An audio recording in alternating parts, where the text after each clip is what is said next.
Beautician Salamat Bay. sa pagtutulong.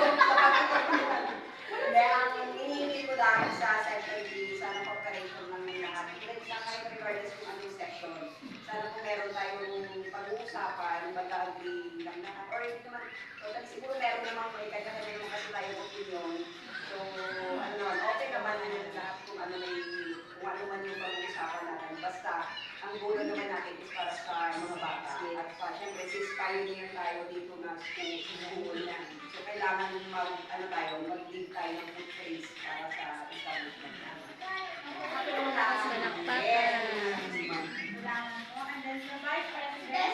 Vice President. Ano po, siguro sa contribute kong asap po. Tapos, siguro 50 pesos per parent. Kasi parang kasi ng anak nila eh. Ano ba naman Kasi walang 50 pesos? mag-lead. Tama na po. Ay, nag-decide na tayo. Sana hindi na siguro kawalan sa akin.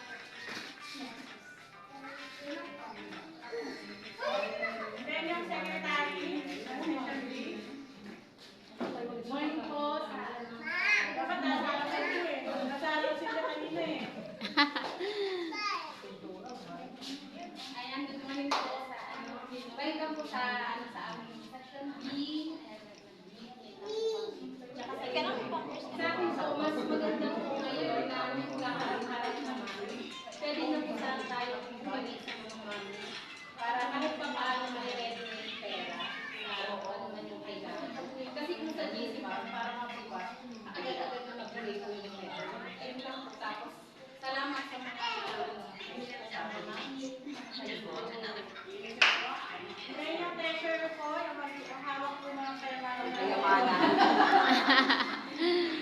Mabuhay si Princess. Ayun lang